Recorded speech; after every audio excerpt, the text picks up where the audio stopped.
Ente ngikuti Al-Quran tapi nggak ngikuti habaib, keluarga Nabi SAW, ahlul bait Nabi, ente juga sesat, pasti akan sesat.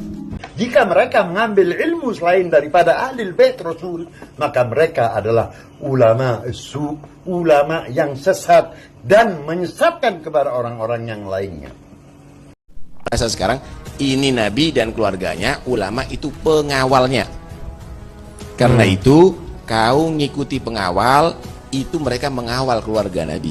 Ente ngikuti Al-Quran tapi nggak ngikuti habaib, keluarga Nabi SAW, ahlul bait Nabi, ente juga sesat.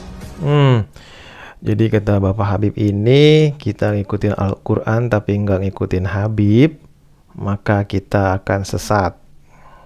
Hati-hati, kalau sudah mulai ada buhut, berarti kamu sudah meninggalkan satu daripada taqolain, dan kamu akan sesat, pasti. Pasti loh ya, udah dijamin banget tuh, pasti sesat katanya. Pasti akan sesat. Pasti akan sesat tuh. Para ulama yang mempunyai ilmu, dari mana mereka mendapatkan ilmunya? Dari mana? Mereka semua mengambil ilmu daripada ahli bait Rasulullah sallallahu alaihi wasallam. Wow. Jika mereka mengambil ilmu selain daripada ahli bait Rasul, maka mereka adalah ulama su, ulama yang sesat dan menyesatkan kepada orang-orang yang lainnya. Wow. Ngambil ilmu bukan dari ahlul bait, bukan dari Habib, maka ulama itu ulama yang su, ulama yang sesat dan menyesatkan. Waduh, gimana nih? Apa benar kayak gitu? Waduh, kok saya sih kurang tahu ya. Cuman kayaknya ngeri juga nih kalau nggak ngikutin Habib, sesat kita. Hadirin rahimakumullah. Ini adalah ancaman. Ancaman. Dan kita janganlah sesuka hati kita mengikutkan atau mendengar pengajaran daripada guru-guru yang tidak bersanad langsung kepada ahlul bait Rasulullah sampai kepada Rasulullah SAW, maka mereka tidak dapat diterima amal ibadah mereka, ucapan-ucapan mereka, semuanya tidak berguna bagi kita yang mendengarnya. Nggak bakal diterima amal ibadahnya kalau yang nggak ngikutin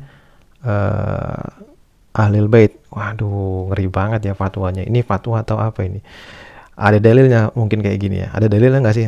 Kalau saya sih kurang tahu ya. Kayaknya sih di hadis sih nggak ada ya menjelaskan bahwa kalau nggak ikutin Habib itu sesat. Saya sih belum lihat ya di hadis ya. Di Al-Quran udah jelas kalau di Al-Quran nggak ada. Nah, di Al-Quran itu dijelaskannya kalau kita ngikutin kaum muhajirin dan kaum ansor ya, yang pertama-tama masuk Islam, kaum yang pertama-tama masuk Islam dari muhajirin dan ansor. Mereka ridho kepada Allah dan Allah ridho kepada mereka. Nah, yang saya tahu di Al-Quran di situ kita harus ngikutin mereka gitu, para sahabat Nabi, karena para sahabat Nabi itu belajar langsung kepada Nabi. Di Al-Quran jelas ditulis kayak gitu. Nah, kalau misalnya ini kata Bapak Habib ini nggak ngikutin ahlul bait itu sesat, itu wah, dari mana ya? Saya perlu cari tahu dulu tuh. Apakah benar ada hadisnya atau ada ayatnya, gimana ya? Soalnya ngeri juga nih, beliau ini bilangnya sesat dan menyesatkan. Apalagi Bapak yang pertama tadi bilangnya pasti sesat. Waduh, saya ngeri juga nih kalau nggak ngambil ilmu dari Habib, gimana ya? Berarti kalau ngambil ilmu dari sahabat pun nggak bisa juga dong ya? Atau ngambil ilmu dari imam mazhab gitu, yang bukan keturunan Nabi, gimana ya? Dari Imam Syafi'i, Imam Hanafi gitu, Imam Hambali gitu. Nah, mungkin kalau ada yang tahu boleh diinformasikan di komentar apakah memang ada dalilnya seperti itu, bahwa kalau nggak belajar dari ahlul bait, dari para habib, itu pasti sesat tuh. Ada nggak dalilnya tuh di hadis atau di Al-Quran? Saya pengen tahu nih, karena ngeri juga nih fatwanya sampai bilang sesat. Berarti kan indikator sesat menurut mereka ini adalah ulama-ulama yang nggak ngikutin ajarannya para habib. Juga di awal tadi, kalaupun ngikutin Al-Quran tapi nggak ngikutin Habib, pasti sesat. Waduh, gimana nih?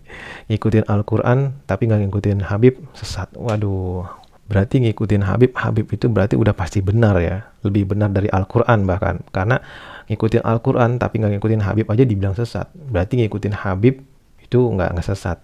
Berarti Habib itu udah pasti benar. Berarti gimana tuh hukumnya? Kalau ada yang tahu boleh di sharing-sharing dalil-dalilnya, apakah benar seperti demikian yang disebutkan tadi oleh Bapak Habib ini, biar kita pada tahu semua nih kebenarannya. Assalamualaikum warahmatullahi wabarakatuh.